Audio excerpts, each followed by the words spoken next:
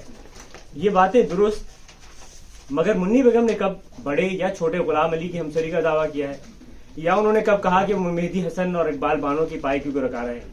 منی بیگم نے تو صرف موسیقی کی قدرتی استعداد کے باعث ایسے کلام کا انتخاب کیا جسے وہ سہل اور دل پذیر دھنوں میں ترتیب دے سکتی اور اپنی کھنکدار آواز میں لوگوں کے سامنے گا سکتی.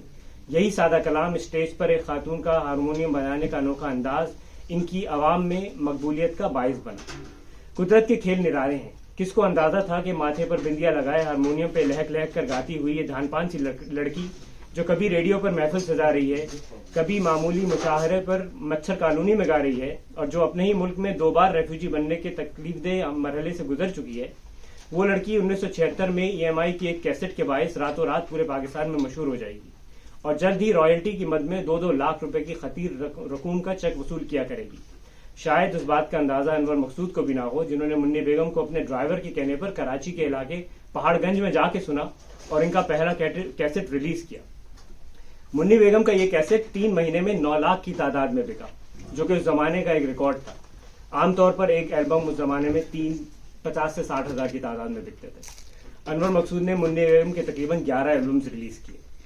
اگر اس زمانے کے گلوکاروں کی طرف نظر اٹھائیں تو ایک سے بڑھ کر ایک درخشاں ستارہ نظر آتا ہے. میڈم مہدی حسن, غلام علی, فریدہ خانم, اقبال بانو, استاد امانت علی, استاد سلامت علی اور بے شمار خاندانی گویے اور اساتذہ. ایسے بے مثال مغنیوں کے بیچ میں ایک نووار دتائی اور نوسکھیا گلوکارہ, دیکھنے میں سلمہ آغا بھی نہ ہو, کا مشہور ہو جانا یقیناً بوجہ تعجب ہے. میری ناچیز رائے میں اس کا سب سے بڑا سبب منی بیگم کا انتخاب کلام تھا. جب منی بیگم نے اپنے منفرد انداز اور احساس میں ڈوب کر یہ غزل گائی, اے میرے ہم نشین چل کہیں اور چل کہ چمن میں اب اپنا گزارا نہیں, بات ہوتی گلوں تک تو سہ لیتے ہم, اب تو کانٹوں پہ بھی حق ہمارا نہیں, تو نہ صرف مستر اکبر آبادی کے کلام کو امر کر دیا بلکہ ایک مسائل زدہ اور باہمی رساکشی کے باعث عاجز لوگوں کے دلوں کی آواز بھی بن گئے. حالانکہ یہ کلام متعدد قوال پہلے گا چکے تھے, مگر جو تاثیر منی بیگم کی ریکارڈنگ میں تھی وہ پہلے مفقود تھی. غزل اپنے سادہ الفاظ اور دل نشیں دھن کے باعث لوگوں کی محرومی کی ترجمان بنی, اور بدقسمتی سے پاکستان کے حالات بھی کچھ ایسے رہے ہیں کہ ہر دور میں اس غزل کو اپنے دل کی آواز سمجھنے والے موجود رہے ہیں. اس کو ہر دہائی میں مختلف شناخت کے لوگوں نے اپنا ترانہ بنائے رکھا. 1980 اور 1990 میں کراچی پولیس کے مارے مہاجر اور اس کے آس پاس کے سالوں میں 2000 اس کے آس پاس کے سالوں میں بنگ گزیدہ بریلوی، 2010 کے عشرے میں خودکش حملہ آوروں کے ستائے اہل تشی، اور بفضل اللہ اب 2020 کی دہائی میں ایسٹ انڈیا کمپنی کے باعث پورا پاکستان. عمدہ شاعری اور اس کا کمال اپنی جگہ، مگر ایسے کلام کو کتابوں سے نکال کر لوگوں کے سامنے پیش کرنے کا سہرا منی بیگم کے سر جاتا ہے. بڑے نامی گرامی شعراء کا کلام بھی گایا اور چھوٹے گمنام شعراء کا بھی، مگر جو بھی گایا اسے عوام نے بہت پسند کیا اور بعض دفعہ تو بڑے گویوں سے بھی زیادہ داد سمیٹی. مثال کے طور پر کب میرا نشیمن اہل چمن گلشن میں گوارا کرتے ہیں قمر جلالی، آوارگی میں حد سے گزر جانا چاہیے حسن رضا، کوئی موج گل سے کہہ دے ادیب سہارنپوری، تمہارے شہر کا موسم بڑا سہانا لگے کیسر جعفری، بھولنے والے سے یہ کوئی کہہ دے ذرا شمیم دہلوی، یہ صلہ ملا ہے مجھ کو تیری دوستی کے پیچھے شکیل بدایونی، اور یہ اداس اداس ٹھنڈک جو اسیر ہے پون میں قتیل شفائی. ان سے پہلے ذرا مختلف چال کی غزلیں گائی جاتی تھیں، جیسے یہ دھواں سا کہاں سے اٹھتا ہے میر، دائم پڑا ہوا تیرے در پر نہیں ہوں میں غالب، یا گرمی حسرت ناکام سے جل جاتے ہیں قتیل شفائی. اس طرح کی غزلیں زیادہ پسند کی جاتی تھیں، مگر منی بیگم نے آسان اور سادہ کلام کا انتخاب کیا اور گیت کے انگ میں غزل کی دھنوں کو ترتیب دیا، اور یہی ان کی مقبولیت کی وجہ بنی. یہاں یہ سوال اٹھتا ہے کہ مقبولیت تو ٹھیک مگر اس مضمون کے شروع میں جو بدنامی کا ذکر ہوا وہ کس ضمن میں تھا؟ تو اس کی وجہ ان کی وہ گائکی ہے جس کا موضوع خمریات ہے، اور یہ گائکی بھی اس قدر مقبول ہوئی کہ بڑی حد تک منی بیگم کی پہچان ٹھہری. جس طرح ہمارے ہاں شہنشاہ غزل، ملکہ ترنم و ملکہ موسیقی جیسے القاب مشہور ہیں، اگر صرف اس گائکی کی شہرت کی بنا پر منی بیگم کو ملکہ ٹنکی کہا جائے تو کوئی ایسا غلط نہ ہوگا. عمر شریف تو ان سے یہ تک پوچھتے تھے کہ صرف شراب کیوں، اور بھی تو نشے ہیں، گانجا چرس افیون، آپ صرف شراب کی کیوں ہو کے رہ گئی. یہاں بھی ان کے حسن انتخاب کام آیا، اور بہت سے گمنام اور نامور شاعروں کا چیدہ چیدہ کلام انہوں نے جب اپنے انداز سے پیش کیا تو مزید شہرت نصیب ہوئی. منی بیگم نے اس بات کا خاص خیال رکھا کہ شرابی کلام میں کوئی شعر یا مصرع عشق کے حقیقی کے معنوں کا حامل نہ ہو. آج کل مارکیٹنگ کے اصطلاح میں کہا جاتا ہے کہ نو یور ٹارگیٹ آڈینس.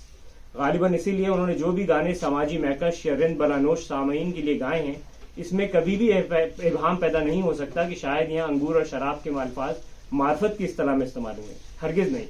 ان کو اپنے سامعین کے کیف و سرور کا ہمیشہ خیال رہا، اور یہ کوشش رہی کہ داغ کا مصرع ہائے کمبخت تو کس وقت خدا یاد آیا تاکہ نیسیاں پر ہی دھرا رہے، بعد میں آپ جانے اور احساس عیسیاں جانے. اس کے برعکس عزیز میاں قوال یہ ستم ڈھاتے تھے کہ آدھا پونا گھنٹہ میں شرابی یا ہائے کمبخت تو نے پی ہی نہیں کی تکرار کر کے تانا بانا عشق حقیقی سے جوڑ دیتے. منی بیگم نے اپنے فن سے کئی ایسے شاعروں کو دوام بخشا ہے جن بیچاروں کو ریختہ.com کا صفحہ بھی نصیب نہیں ہوا، یا اگر آج کہیں ذکر ہوتا بھی ہے تو ان کے گائے ہوئے کلام کے تعلق سے. مثال کے طور پر نازا شولہ پوری ایک شاعر تھے جن سے کوئی واقف نہیں، ان کا کلام جھوم برابر جھوم شرابی بہت مشہور ہے اور سبھی نے سن رکھا ہے. اسی طرح فنا بلند شہری کا بوتل کھلی ہے رقص میں جام شراب ہے. انور فرخ آبادی کا کوئی اپنے ہاتھوں سے شیشہ گرا دے کوئی جھوم کر جام و جم توڑ ڈالے. اور انور مرزا پوری کا میں نظر سے پی رہا ہوں یہ سما بدل نہ جائے. اور شاید سب سے بڑھ کر مستر اکبر آبادی کا اے میرے ہم نشین چل کہیں اور چل، جس کو آج تک سب استاد قمر جلالوی کا کلام سمجھتے ہیں. آج ان میں سے بیشتر شعراء کے نام سے کوئی واقف نہیں، مگر ان کی غزلیں اور گیت بہت سے لوگوں کو یاد ہیں. بلکہ جھوم برابر جھوم شرابی کو تو اس قدر مقبولیت ملی کہ اس کو بجا طور پر ترانہ رندی قرار دیا جا سکتا ہے. منی بیگم کی گائکی میں جس ایک چیز کا بہت اہتمام کیا جاتا ہے وہ ہے صحیح تلفظ اور لفظوں کی درست ادائیگی. ان کے کسی گانے میں آپ کو تہذیب سے گرا ہوا شین، عین، خے یا بنا حلق والا قاف نہیں سنیں گے. اس معاملے میں انہوں نے یقیناً غزل گائکی کے اعلیٰ معیار کا پاس رکھا ہے، اور کہیں اس کا ہلکا سے بھی اشارہ نہیں ملتا کہ اہل زبان نہیں. اس وجہ سے منی بیگم کو جب کسی انٹرویو میں اردو بولتے سنتے ہیں تو ایک حیرت ہوتی ہے کہ اتنی عمدگی سے اردو میں گانے والی فنکارہ کی مادری زبان اردو نہیں بنگالی ہے، اور آج بھی یہ عام بول چال میں بعض دفعہ غلط الفاظ اور فکریں استعمال کر جاتی ہیں.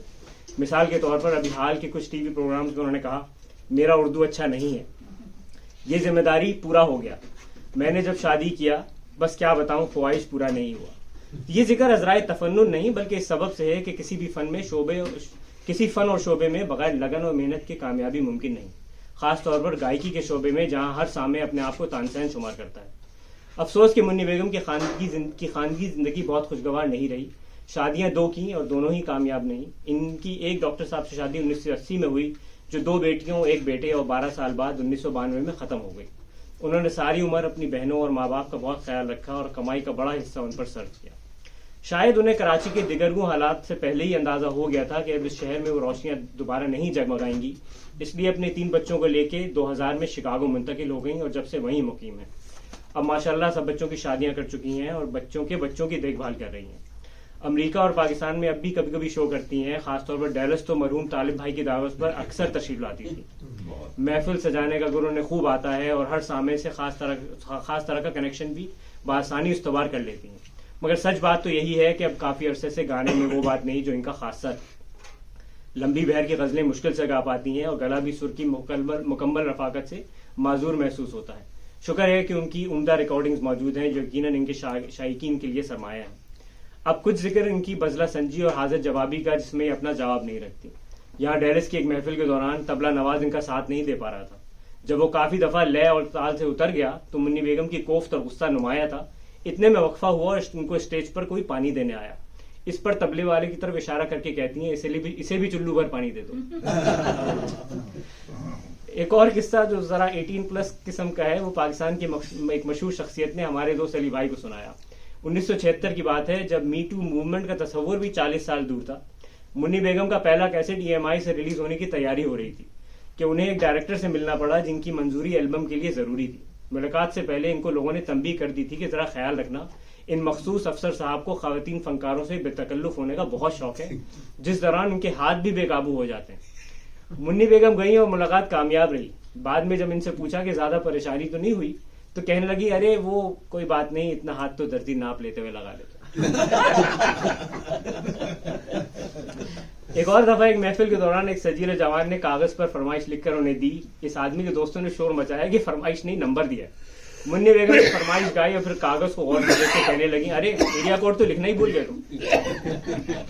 ہمارے عشرت اللہ دیتا بھائی آج نہیں آئے نے منی بیگم کے ساتھ شکاگو میں بہت وقت گزارا ہے اور ان کو قریب سے جانتے ہیں. ان کے بقول 3 بچوں کا ماں کے ساتھ عزت و تکریم کا رشتہ اور رویہ ہے. یہ بات بہت حوصلہ افزا ہے کیونکہ اس سے بڑھاپے کی آزمائش میں کمی آتی ہے اور ہمارے بے شمار فنکار جس قسم پرسی اور غربت کی حالت میں دنیا سے گئے ہیں وہ بھی سامنے کی بات ہے. ہماری بحیثیت پرستار دعا ہے کہ ان کی زندگی خیر سے گزرنے کے اسباب ہمیشہ موجود رہیں. شکریہ. بہت اچھی طارق بھائی آئیے. طالب صاحب کا ذکر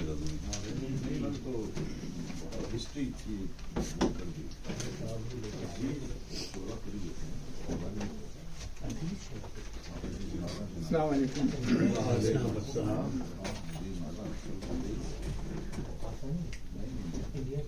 میں اردو گھر کا بڑا شکر گزار ہوں کہ انہوں نے ایک مناظرے کا انعام کیا ہے اور اس میں اپنی تحریر کو لکھنے کا اور اس کو پیش کرنے کا ایک موقع دیا ہے جس سے آپ لوگ اس میں تصدیق کر سکتے ہیں.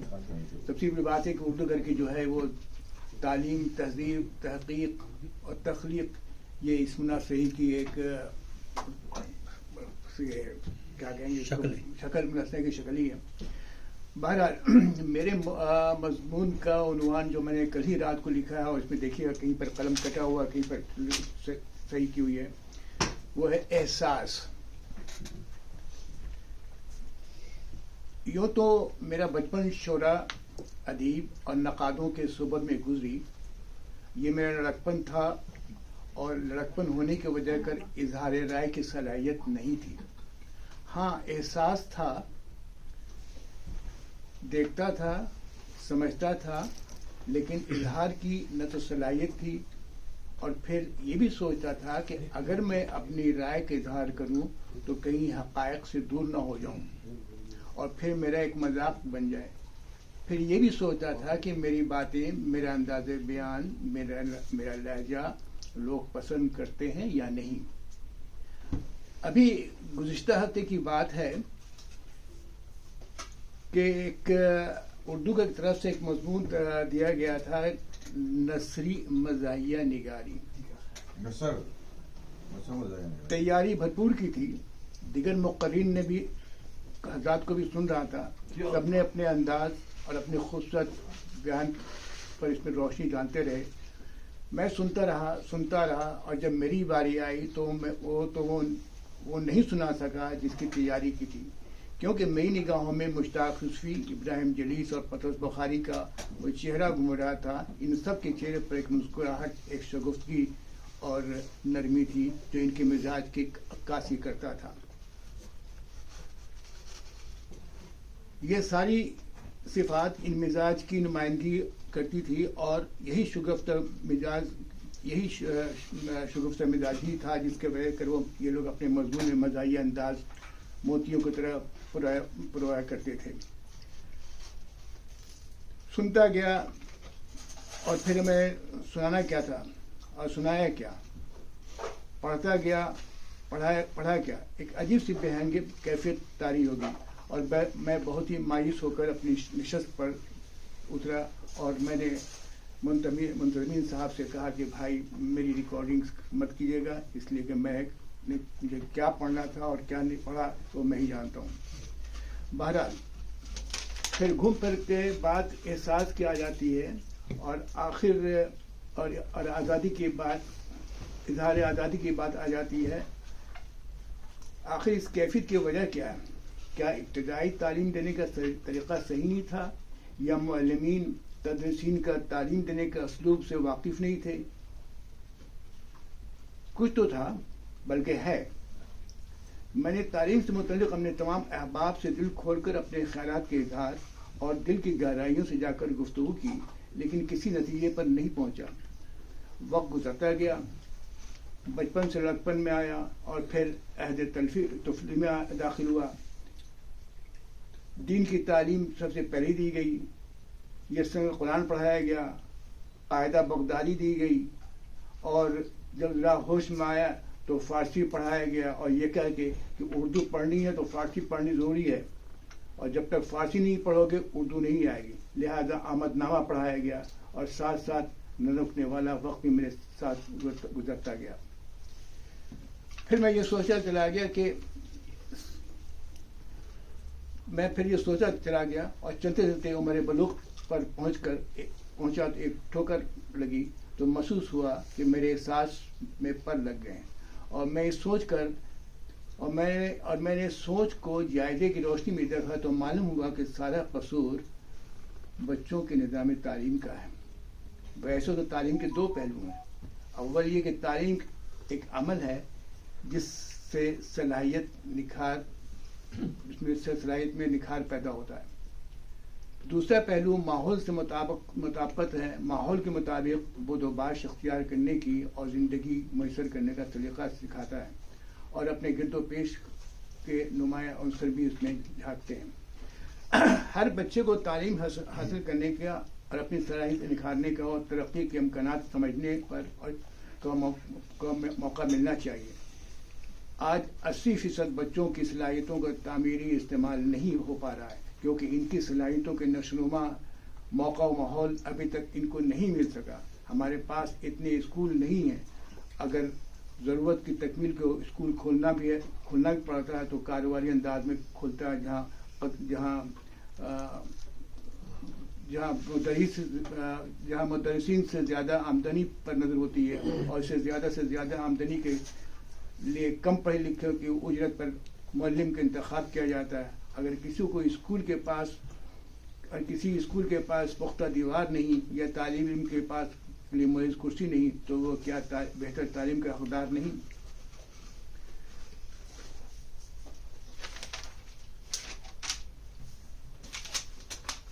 ایک دور تھا، اپنی عمر کے چند ابتدائی سال میں دیکھا تھا، لکڑی کا ایک ہاتھ یا 1.5 ہاتھ کا ٹکڑا ہوتا تھا جس کو تختی کہا جاتا تھا اور بیت کی ڈنڈی کی تراشی ہوئی قلم بنتا تھا اور اس تختی پر خوشخطی کی مشق کرایا جاتا تھا.